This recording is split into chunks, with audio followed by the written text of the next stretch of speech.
Ranneko's Massive Tips! Trickshot Battle Tactics. The Trickshot is the Hunter-Alchemist hybrid class. Trickshots being a hybrid class means you will only ever get them as kids. You'll never find them as some kind of battle reward or from hero recruitment. But it also means that in general they'll be at least level 2. As you get through the game, of course, they will become higher level. Being a hybrid alchemist class, that means they get an explosive shot. So they get flask shot at level 2. This gives you the same blast radius as an alchemist flask, but it's only a direct attack. So it's less useful for hitting multiple foes, but it does give you multiple foes. The ability to hit multiple enemies in one go, which is useful. Then, at level 4, you get the choice between carrying an extra item and put it down. So you can go for damage or the versatility. I often will go for put it down, but carrying 2 items is really useful. It is kind of an interesting choice to have. And if you go for put it down, that makes your choice at level 6 really straightforward, because shoot items is not very useful when you've only got 1 item to shoot. Again, it's good in that you've got longer range and higher accuracy at that long range than your general alchemist will, but it's bad in that you can only do a direct target, so you can't freely aim to get 2 heroes that aren't quite next to each other. But given you can control your hero positioning, that's relatively easy to work around. So here I'll take Blinding Shot because I didn't take 2 items. But there are a bunch of different builds. At level 8, you get a choice between Deadeye and Crop Duster. I almost always will pick Deadeye. In fact, every time I have picked Deadeye here, because Crop Duster really doesn't seem that worthwhile to me. Yes, having higher evasion is good, but the ability to attack enemies from a longer distance as a hunter is way better, because an enemy that can't see you is an enemy that can't attack you. And then finally, all hunters and hunter hybrids get Chalk 1 up at level 10, which increases the damage the more kills they get. It's useful, don't get me wrong, but in general, unless you've already got a group of level 10 heroes, or you're specifically trying to level a relic, I would not take Chalk 1 up. So we're going to go into a fight here. I'm going to have 2 trick shots equipped with blunderbows, so you can see what impact blunderbows have, and 2 trick shots equipped with relic crossbows, which in general are a better choice. I'm just going to quickly change this. Haste Hooch is useful. We'll see how that goes, but in fact no, I'll keep Haste Hooch on him. But we've got a couple of different heroes that are lined up here, so you'll get to see what shoot items can do. And yeah, we'll go for it. Let's get going.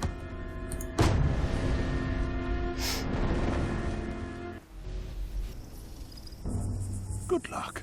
Break a leg. Or 11.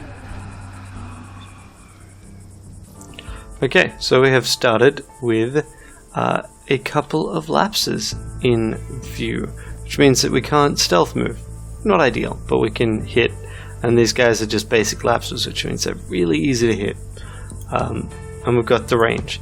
You'll note I don't have the range with the guys carrying blunderbows until much closer to them. Really limits how effective those items are. Alright.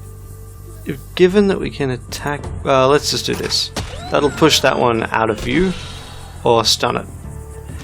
Both of which work for our purposes. But we'll pull up over here.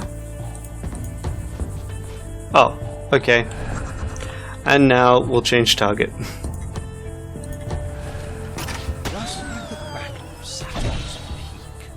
So you can see that because I've got these relic crossbows that have been leveled for quite a while, really the extra damage that the blunderbow represents is not that attractive. So I mean, we'll move them up because there's no reason not to. But it is definitely a drawback.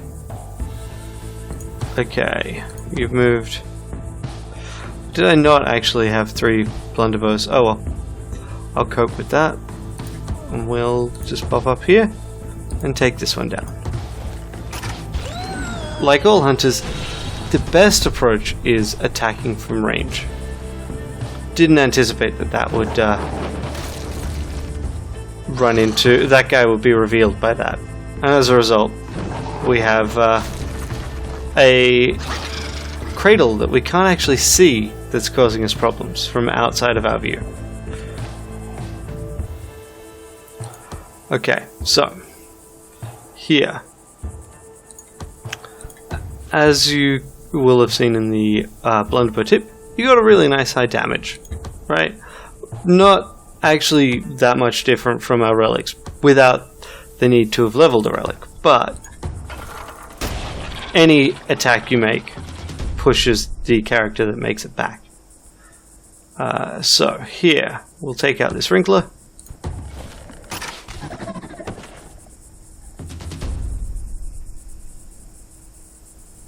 We'll take out the seed. And we'll send this guy out to scout.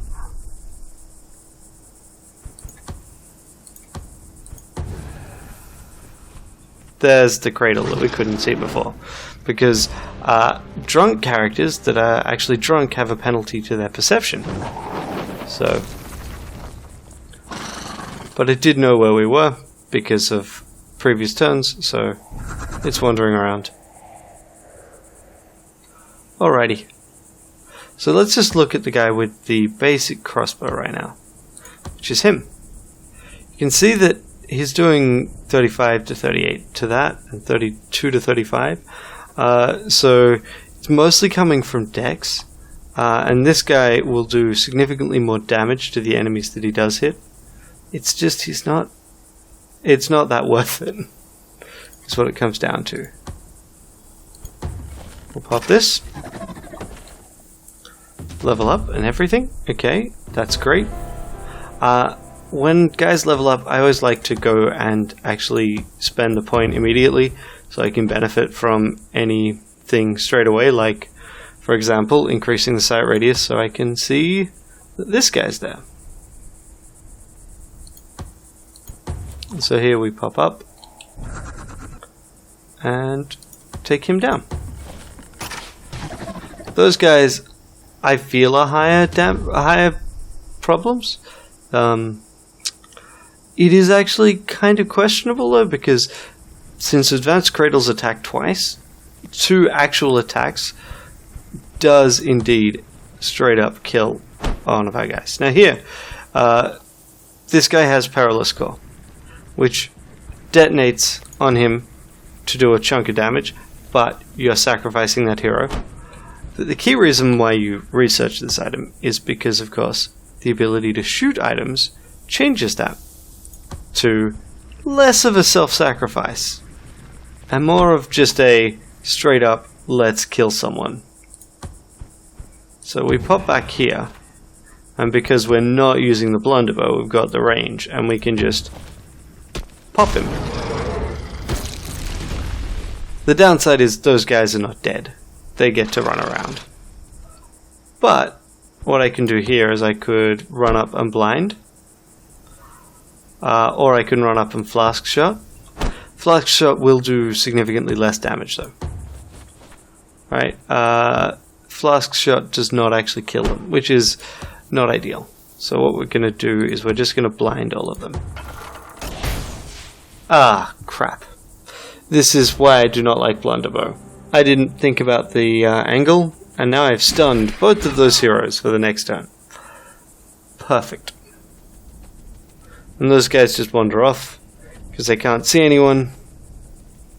Their sight was reduced to 1. Okay, so here you can see that last turn I would have been able to take them out with a regular attack with Flask Shot, because they would have been next to each other. But because I can't directly attack one, it just doesn't work. So what we'll do is we will just take out the guys that I can, and accept that those guys will get attacked next turn as well. I could Perilous Core here, except that it would be really dumb because it only gets one.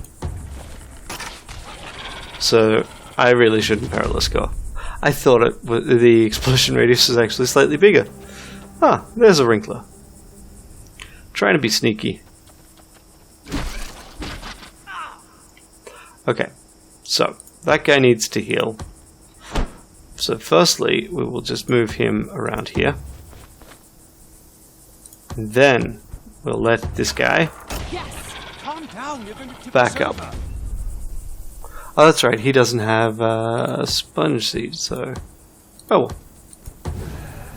And we can duck out. So we saw the Wrinkler go over there. So if we move up here, a little sneaky, we can see if we could spot him without getting too out of position. And there's the music. That music, of course, means it's almost... Oh, we're about halfway through the fight.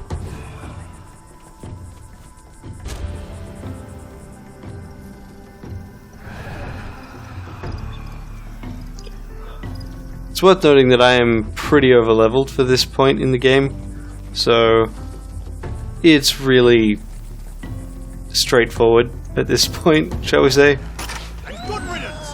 There we go, another level 8. I'm going to pull the exact same trick, which is to say, I'm going to grab the Deadeye skill. Also gives me the advantage of immediately exploring more of the field.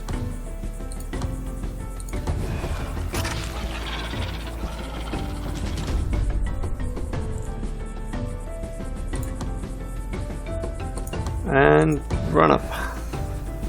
Oh, Asthma and Drunk. You are not my favorite of heroes. And since I've got the area pretty well explored and I'm running invisibly, I'm pretty happy to go to the extreme of my movement range. But otherwise that would be a pretty silly thing to be doing. Okay, sure, run behind that tree. So then we got you. Oh wait, you have the blunderbow. So here, can't actually see because this character actually has this character has a relatively low sight radius. They're nearsighted, that's right. So they won't be able to see him, but because I've got a character that can act as a spotter, can still attack. So I might do that, but what I'll do first is he does 42 to 45 damage. This guy has 3 armor, which means he still will die. Cool. And the reason for attacking the distant one first is because I would like the second chance to attack, but also because of the pushback here. In fact, what I'm going to do is I'm going to move over here before attacking, just to make sure I'm not knocked into this bush, because I do not like being stunned.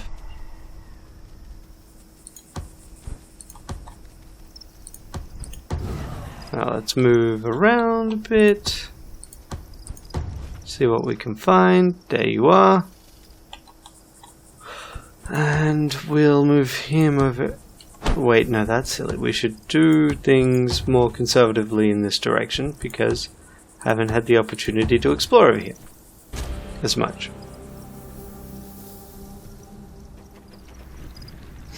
What you don't want is things popping out of the woodwork. Or the coral work. Okay, so here we go. You do 39 to 46. You do the least because you've got a regular crossbow. What we want to do is we want to take you down with 2 of these guys, which generates the seeds. Now, I don't know particularly why, but at least the guys who have blunderbows do not do nearly as much damage with Flask Shot as I do with the relics here. So that's why the relics get the Flask Shot. Because taking out 3 guys in 1 hit is always good. Even pulls this character up to level 9. No, or was that level 8? I think it was level 9. Now, gonna move around. Hi there. I'm just gonna move back. Because right now, if I were to attack, I would stun myself on things. I swear these guys have an extra ability to find people that are stealthed. Really? Enemy spotted!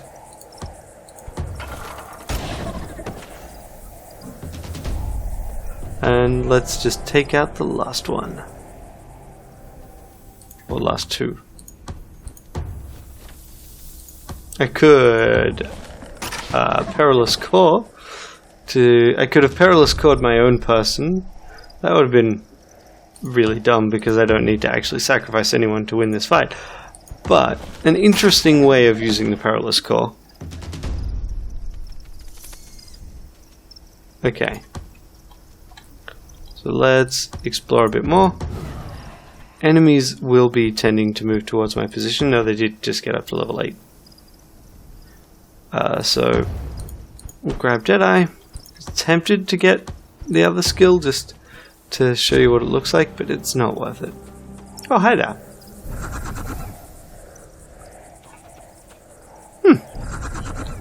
Didn't think there'd be 2 more left. Well, see here, Flask Shot, it just doesn't do as much damage, and I don't know why. Well, whoops, don't want to do that. Let's just Perilous Core both. Although for him, he's got the... yeah. Alright, let's just do this. Flask Shot. Okay, you're not dead, but that's fine, because this guy has Flask Shot as well. And he put himself... he stunned himself against that, because I didn't see it. Again, it's just why I do not use blunderbows. They're not very good.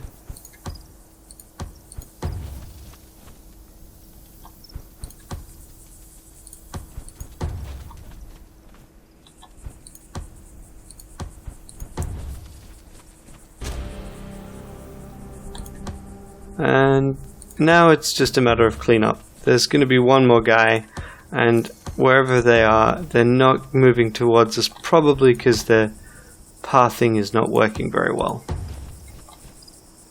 I occasionally see it in other maps, like Keeps, where there's U-bends.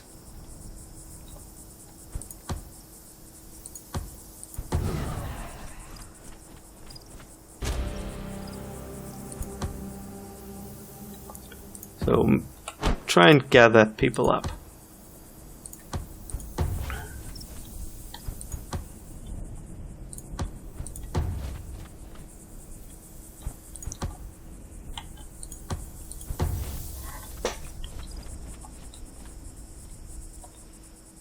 Probably shouldn't stealth everyone, because that does mean that the roughly random movement isn't going to drive enemies towards me. But whatever they're caught up on is not... ah, there you are. See?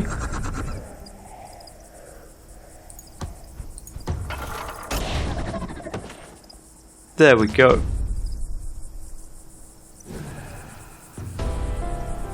Oh, I wish I could be down there right now. Why? The And fun that- part's over. Yeah, that is how you use trick shots in a fight. Especially if they are a bit over-leveled. Have a great day. Bye.